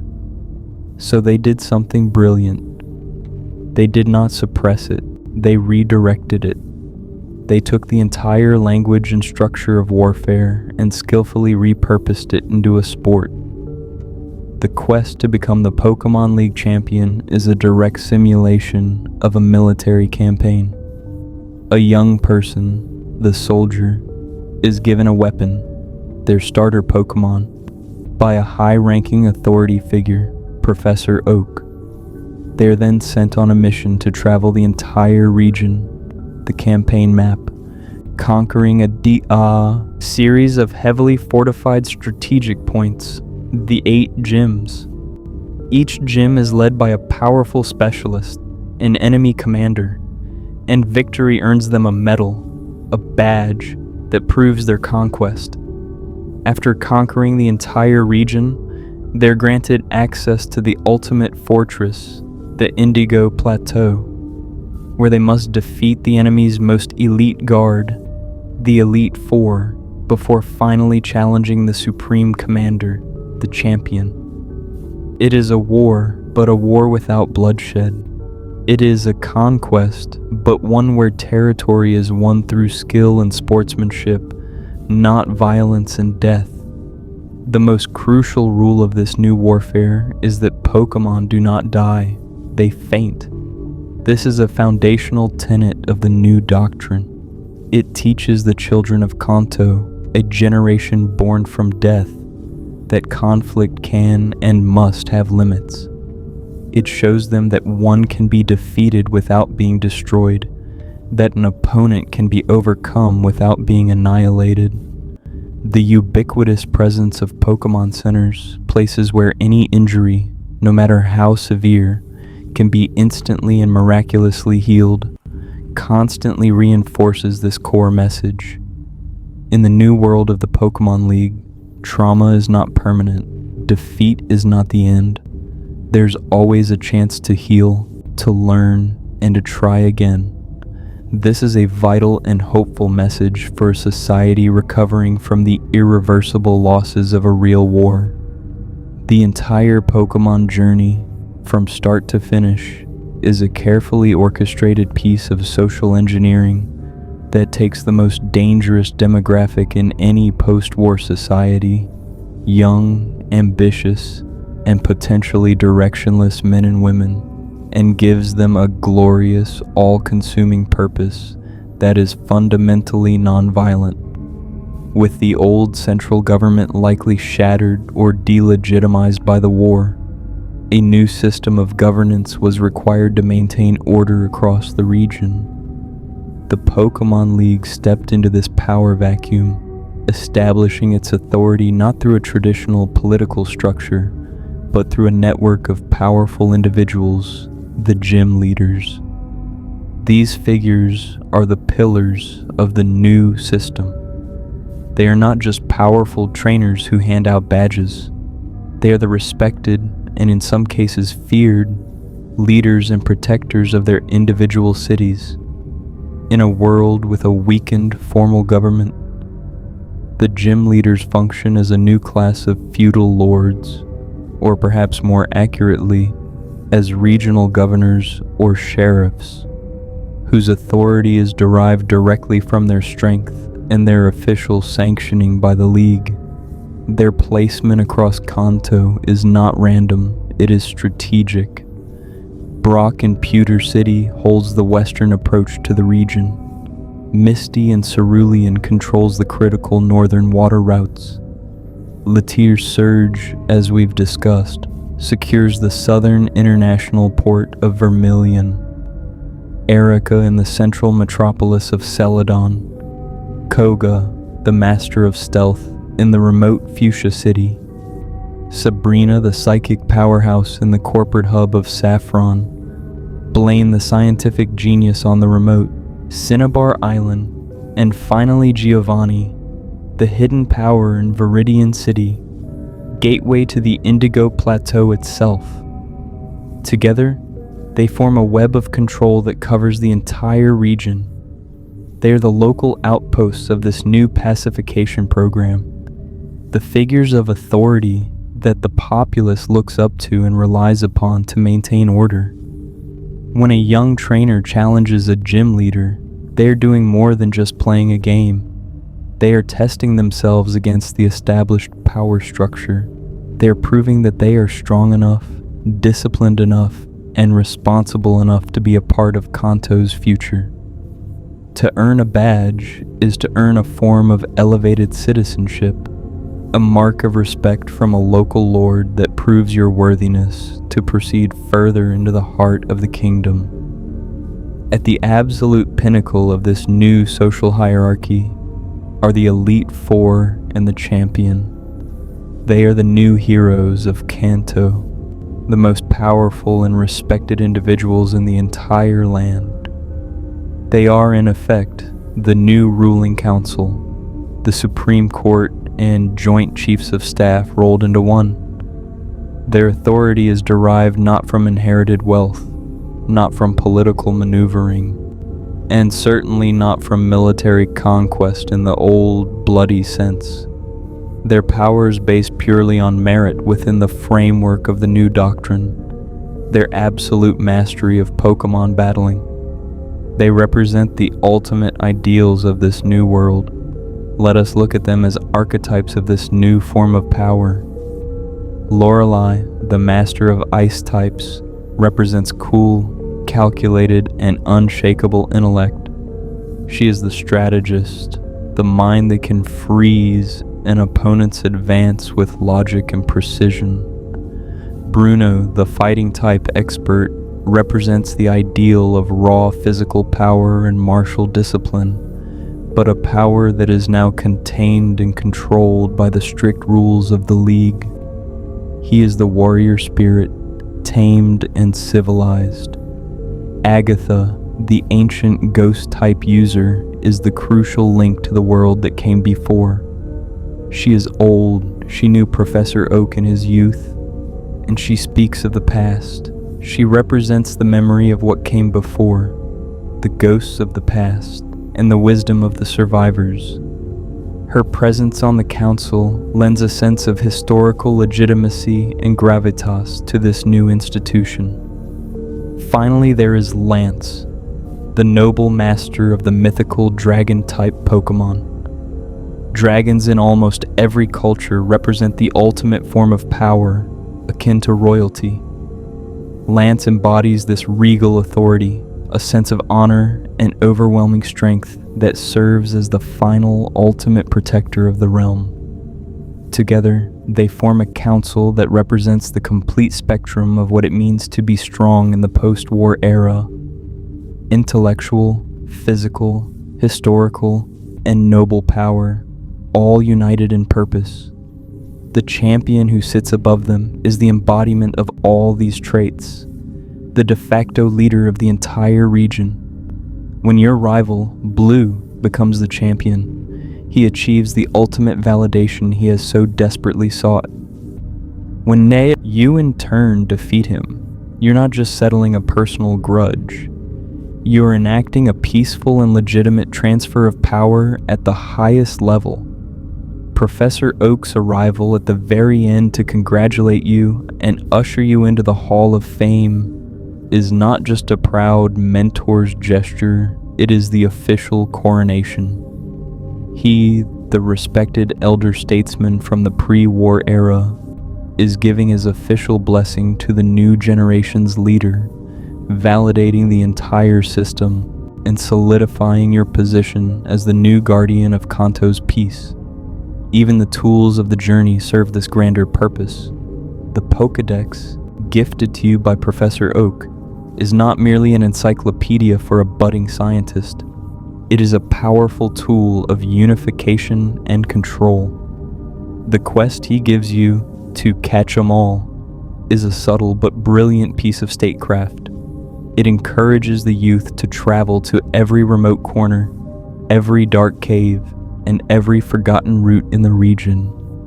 In doing so, these young trainers are constantly remapping and re-establishing the League's influence over the entire territory. They become unwitting agents of national unity. Their personal journey becomes a constant patrol that reaffirms the idea that all of Kanto, from Pallet Town to the Indigo Plateau, is one unified land under the peaceful rule of the Pokémon League. Furthermore, This quest teaches the new generation a fundamentally different relationship with Pokémon. They are not to be viewed as weapons to be hoarded and deployed, but as partners to be sought out, to be understood, cataloged, and to be trained with respect. It is a doctrine of partnership, not of exploitation. The Pokémon League, therefore, is not a game. It is the carefully and brilliantly constructed foundation of Kanto's fragile peace. It is an elaborate and all-encompassing social and political system that has successfully healed a wounded nation by repurposing the very language and the tools of war, strength, combat, strategy, conquest, and territorial control into a peaceful, honorable, and constructive framework. Yet this peace is fragile. The rise of Team Rocket, with their belief in the old ways of violence and domination, proves that the ghosts of the war are not so easily banished. Your journey to become the champion, then, is the ultimate defense of this new world order. Your victory is not just a personal triumph, it is the final, definitive validation that the system works, that the children of peace are stronger than the warlords of the past. In the shadow of a global conflict, as nations exhaust themselves and their resources on the battlefield, a new, more desperate and sinister form of warfare often begins. The arms race. This is a battle fought not by soldiers in trenches, but by scientists in secret laboratories. A frantic search for a single revolutionary superweapon so powerful that it can bring the enemy to its knees and end the war in one decisive stroke. On the remote and volcanic Cinnabar Island, hidden within the now burnt and crumbling walls of the Pokémon Mansion, we find the chilling, fragmented records of Kanto's ultimate entry into this race. This was not a project to build a bigger bomb or a faster jet. This was a project of horrific biological ambition, a transgression against the very laws of nature. This was Project Mewtwo, and its story represents the terrifying apex of the weaponization of Pokémon during the Great Kanto War. Our investigation into this dark chapter begins as a form of archaeology. As we explore the derelict mansion, stepping through shattered hallways and past scorched furniture, we find scattered pages torn from a scientist's journal. They're out of order, incomplete, but when pieced together, they tell a harrowing story of discovery, ambition, and catastrophic failure. The first entry sets the stage. July 5th, Guyana, South America. A new Pokémon was discovered deep in the jungle. This single sentence is loaded with implications. Firstly, it confirms the international scope of Kanto's scientific and, by extension, military reach. Kanto-based scientists were funding and leading expeditions to the most remote corners of the globe. Secondly, it names the discovery Mew. In the lore of the Pokémon world, Mew is no ordinary creature. It is a mythical, almost godlike being, said to be the ancestor of all Pokémon, containing the genetic blueprint for every species. To the scientists, this was not a miracle of nature to be revered. It was the ultimate biological prize, the source code of life itself. The next journal entry reveals their immediate and profane intentions. July 10th, we christen the newly discovered Pokémon Mew. This act of naming is an act of possession, of claiming ownership over a force of nature. But it is the subsequent entries that reveal the true, horrifying purpose of the expedition. The scientists were not content with merely studying Mew.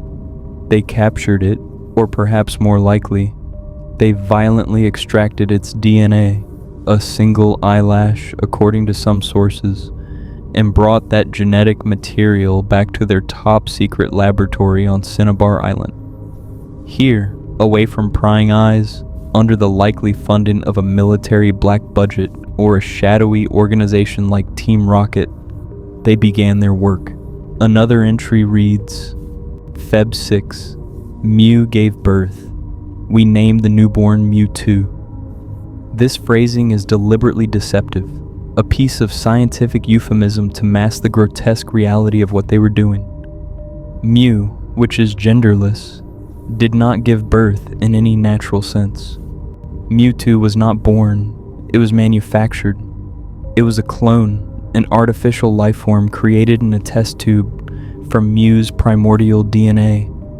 But the project's ambition went far beyond simple replication. Their goal, as stated in another text, was to engineer a more powerful, enhanced version of the original. The Pokédex entries for Mewtwo, which are compiled from the research of this era, fill in the grim details. This speak of horrific gene splicing and DNA engineering experiments conducted to create the ultimate Pokémon. This was not scientific inquiry, this was weapon design. They took the DNA of a god and through years of cruel and unnatural manipulation, twisted it, augmented it, and attempted to mold it into a being of pure, controllable power. Mewtwo was engineered from the ground up to be the perfect living weapon. Let us analyze the desired traits of this super soldier. It possesses psychic power that is off the charts, capable of leveling buildings, controlling minds, and generating impenetrable defensive barriers. It was also given a level of intelligence that rivals and perhaps far exceeds that of its human creators, allowing it to think strategically and adapt to any combat situation. Crucially, however, the scientists also amplified its aggression.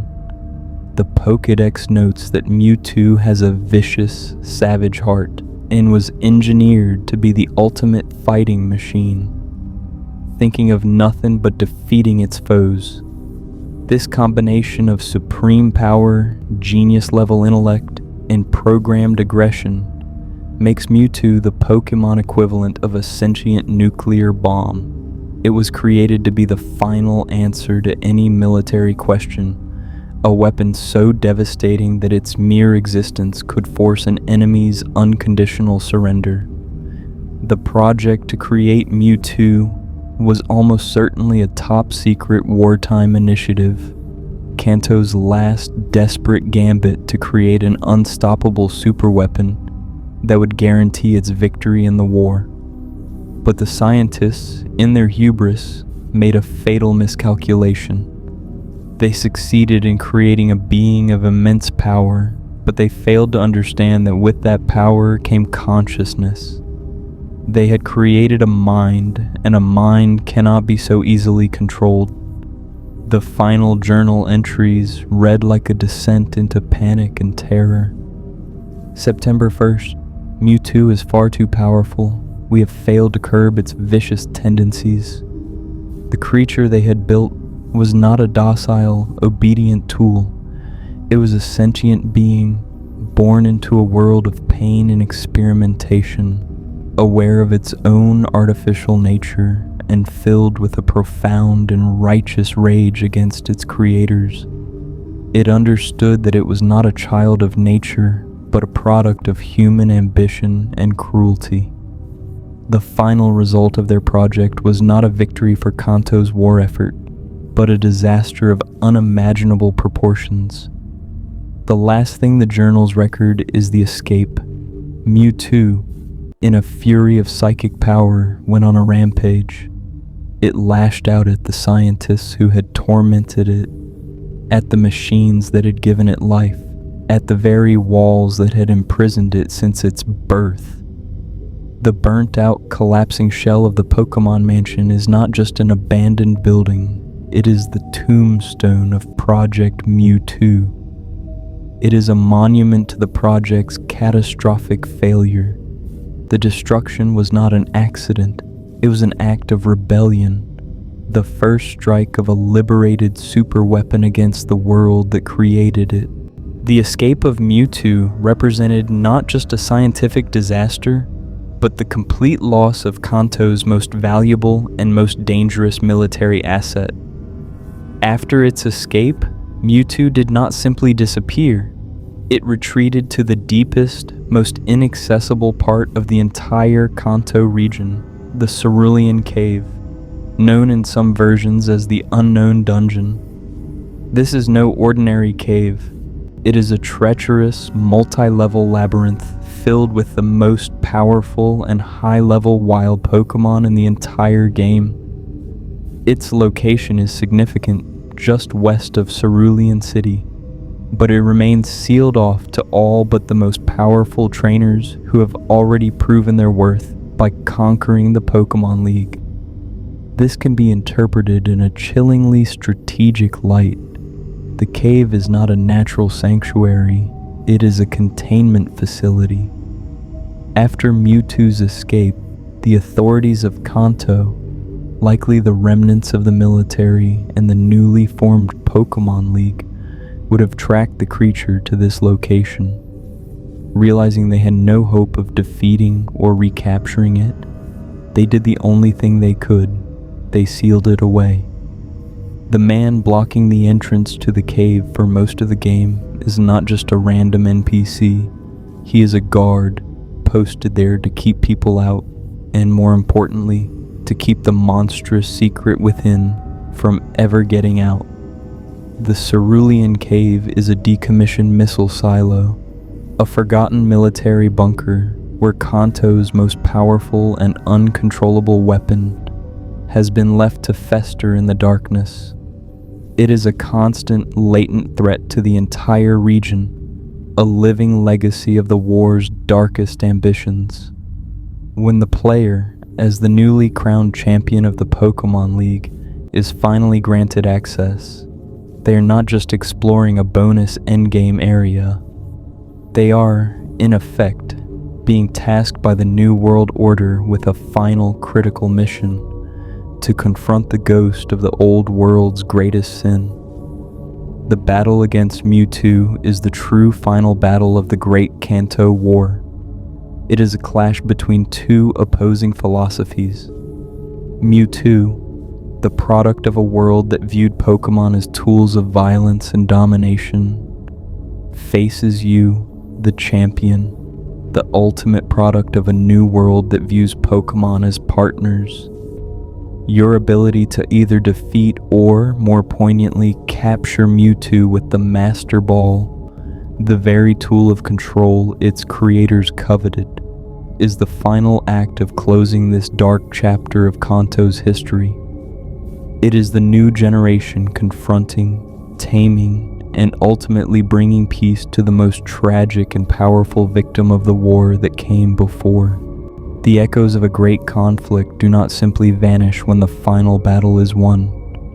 They reverberate through the years, shaping the peace that follows, defining the struggles of recovery, and leaving their indelible mark on the generations who must live in the world that was saved. Our journey through the shadows of Kanto's past has led us to the end of a story: the fall of Team Rocket, the defeat of a rival, and the crowning of a new champion. But history does not end there. 3 years after the events of Pokémon Red and Blue, players were given the opportunity to return to Kanto, to walk its familiar routes and visit its iconic cities once more. This return journey, as documented in Pokémon Gold, Silver, and Crystal, provides a crucial epilogue to our theory. It is a window into the aftermath, a real-time report on the state of Kanto's fragile peace, and it provides some of the most compelling, if melancholy, evidence that the war was not just a theory, but a reality whose consequences were still being felt years later. When the player from the neighboring Johto region first steps across the border, they find a Kanto that is profoundly changed, a region haunted by a sense of quiet decline and weary reconstruction. Some areas at first glance show signs of progress. The perpetual construction site in Vermilion City, while still not complete, seems to have a more tangible goal, and the city itself feels stable under the continued watch of Litton Surge, a constant reminder of the old military order. Saffron City is bustling once again, and the newly constructed Magnet train station stands as a gleaming monument to a new era of progress and inter-regional cooperation. But beneath these superficial signs of recovery, much of the region seems to have fallen into a state of disrepair, a victim of economic hardship and a shifting of national priorities. Kanto is a land that is tired. Nowhere is this sense of decay and violent transformation more apparent than on Cinnabar Island. When we arrive, the island we once knew is gone. A cataclysmic volcanic eruption has completely and utterly destroyed the town, wiping it from the map. The Pokémon Gym, the famous research lab, and the once grand Pokémon Mansion have all been consumed by lava and ash. All that remains is a solitary Pokémon Center, a beacon of healing standing defiantly amidst a scene of total devastation. Blaine, the island's eccentric gym leader, has been forced to relocate his entire operation to a damp cave in the Sea Foam Islands, a displaced leader without a city. This is not a random natural disaster. Within the context of our theory, this eruption can be seen as a long-term, catastrophic consequence of the war. The top-secret, high-energy experiments conducted in the Pokémon Mansion's basement, the creation of Mewtwo, and potentially other unknown bioweapons, could have easily destabilized the island's delicate geology. Alternatively, the use of powerful concussive weapons during the war, targeting the island's strategic laboratory, may have created fissures in the volcano that took years to finally erupt. The destruction of Cinnabar is the final violent gasp of the old war, a physical wound on the surface of the earth finally bursting open, a grim reminder that the ghosts of the past can and will exact a physical toll on the present. This atmosphere of decline permeates other parts of the region as well. In Fuchsia City, the world-famous Safari Zone, once a bustling tourist attraction and a massive nature preserve, has been permanently closed down. The warden has moved away. The reason given is vague, but the economic implications are clear. A luxury like a massive, expensive-to-maintain safari park is an untenable extravagance for a region struggling with a post-war economy, a region that needs to pour its limited resources into rebuilding essential services and infrastructure. Koga, the city's formidable ninja gym leader, is also gone. He has been promoted, now serving as a member of the Elite Four alongside Bruno, Lorelei, who has been replaced by Karen, and Agatha, who is now also gone, her fate unknown, replaced by Will. This promotion signifies a consolidation of power within the Pokémon League, bringing a loyal and powerful regional governor into the central ruling council.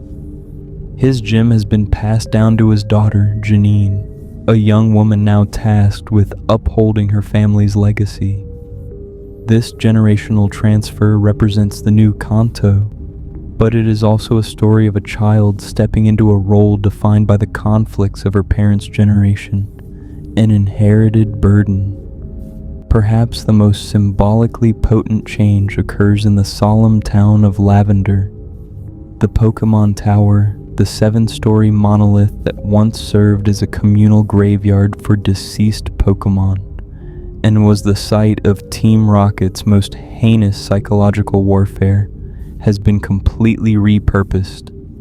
The graves have been moved to a smaller House of Memories, and the tower itself has been converted into the Kanto radio tower. This is a deliberate, calculated act of societal rebranding. The regional authorities have taken a place synonymous with death, grief, and the traumatic memory of Team Rocket's occupation, and transformed it into a beacon for broadcasting news, music, and entertainment. They are literally attempting to overwrite a place of deep trauma with the voice of the new, forward-looking Kanto. It is a form of cultural propaganda, a desperate effort to change the message from one of mourning the past to one of broadcasting a brighter future. It is a society trying with all its might to forget. Even the wilderness has not been spared. Viridian Forest, once a sprawling, dark, and confusing labyrinth teeming with life, has been significantly cut down. It is now just a simple, straightforward path. On one hand, this represents a taming of the wild, a sign of civilization's expansion. On the other, it points to a desperate need for resources. In the rush to rebuild homes, cities, and infrastructure, old-growth forests have likely been cleared for their valuable lumber. The once mysterious and dangerous natural world is being sacrificed for the practical needs of reconstruction. The very geography of the player's original journey is being dismantled piece by piece. Kanto in this new era is a less magical, more pragmatic, and more wounded place. It is a world where the scars of war are visible not only in the empty spaces where buildings once stood, but in the empty spaces where forests once grew. Yet amid this quiet decay, there are powerful symbols of a new and hopeful alliance. The construction of the magnet train, a high-speed rail line connecting Saffron City in Kanto to Goldenrod City in Johto, is the single greatest sign of progress. This massive and technologically advanced infrastructure project is not just a convenience. It is a profound political statement. It physically and symbolically links the two major regions, fostering trade, travel, and a shared future. This leads to a crucial question. What was the relationship between Kanto and Johto during the war? The existence of a single, unified Pokémon League that governs both regions is a unique anomaly in the Pokémon world. This shared Elite Four and Champion, located at the Indigo Plateau, which straddles the border between the two lands, can be interpreted in two ways. It could be the result of a Kanto victory, an annexation where the winning side absorbed and dismantled Johto's league, imposing a unified system as a form of political control. Or, and this feels more thematically resonant, the war may have been a devastating conflict fought between Kanto and Johto. The subsequent unification of their leagues was not an act of conquest, but an act of desperation and reconciliation, like the formation of the European Union after 2 world wars. The two former enemies bound their fates together, creating a joint system of governance and culture to ensure that such a ruinous, continent-spanning conflict could never ever happen again. The magnet train is the steel and electricity embodiment of this peace treaty, the ultimate testament to this new era of peace, and the final tragic echo of the war that preceded it is found in the most remote and inhospitable place in the entire known world. After proving your strength as the champion of Johto, after gathering all 16 badges from both regions, you are granted access to the summit of the sacred Mount Silver. This is no ordinary mountain. It is a desolate, blizzard-swept peak, a world of perpetual ice and shadow, home to the most powerful wild Pokémon imaginable. And there, standing silently at the very apex, exposed to the howling wind, is a single figure. It is red, the legendary hero of Kanto, the protagonist of the original journey, the boy who defeated Team Rocket and became the champion 3 years prior. He is now a young man, and he is utterly silent. When you approach him, his only response is a series of ellipses. Then, without a word, he challenges you to the single most difficult and epic battle in the game. His self-imposed exile in this frozen wasteland is the final heartbreaking piece of the puzzle. Red is the ultimate soldier, the hero who won the war. He faced down the military might of Lieutenant Surge, dismantled the criminal empire of Giovanni, confronted the living superweapon Mewtwo, and achieved the highest honor in the New World Order. But this victory brought him no peace. He saw the darkness and corruption at the heart of the world, the ambition that led to the creation of monsters, the ghosts of a war that everyone else was trying so hard to forget. He fulfilled his duty, he saved his homeland, and then he found that he could no longer live in the world he had saved. His retreat to Mint Silver is a profound symptom of post-traumatic stress.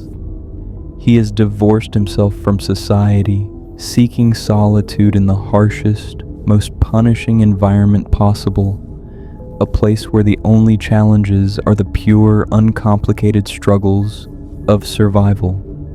He is a living monument to the war, a silent sentinel who reached the pinnacle of Kanto's new society, only to find it empty and meaningless.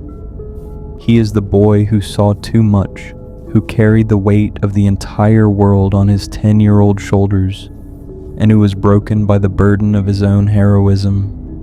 The final battle against him is not a petty contest for a title. It is a sacred rite of passage, a test to see if you, the hero of the new generation of peace, are strong enough to shoulder the immense burden that he can no longer bear. When you defeat him, and he vanishes without a word, it is a quiet, somber transfer of responsibility, the final ghost of the Great Kanto War at last finding his peace. And so, our long journey through the unspoken history of Kanto comes to a close. We have walked through a region of ghosts, a land populated by children and the elderly, a silent testament to a generation of men lost to the fog of war. We have stood in the empty doorways of a boy with a missing father and another with no parents at all. We have listened to the stark, chilling confession of a lightning American, a soldier who survived a war that is never officially spoken of. We have surveyed a wounded landscape of ruin and reconstruction, where abandoned power plants and perpetual construction sites tell a story of recent, terrible devastation. We have witnessed the rise of a paramilitary criminal empire from the ashes of the old world, and explored the terrifying bestiary of a conflict where our beloved companions were twisted into living weapons. We have uncovered the dark secret of a genetically engineered super soldier, the tragic product of a desperate arms race. And we have seen the brilliant, desperate solution to it all, the creation of the Pokémon League, a grand doctrine of pacification designed to channel the violence of a generation into a peaceful and honorable sport. The Great Kanto War theory does not seek to diminish the joyful adventure of Pokémon Red and Blue. It seeks to enrich it, to give it the depth and the shadows that make the light even brighter. It transforms a simple, cherished memory of childhood into a profound and complex narrative about trauma, recovery, and the quiet, stubborn resilience of a society rebuilding itself from the ground up. It reminds us that even in the most vibrant and joyful of worlds, shadows of the past can linger, shaping the present in ways we can only begin to imagine. Thank you for joining me on this exploration. I hope it has offered you a new, deeper perspective on a world you thought you knew so well. If you've enjoyed our time together here in the quiet corners of lore, a simple like is always so appreciated, as it helps guide others who might be seeking this space. And if you'd like to join us for more journeys into the stories hidden within the worlds we love, perhaps consider subscribing and becoming part of our community. Thank you again for listening, and until we meet next time, rest well.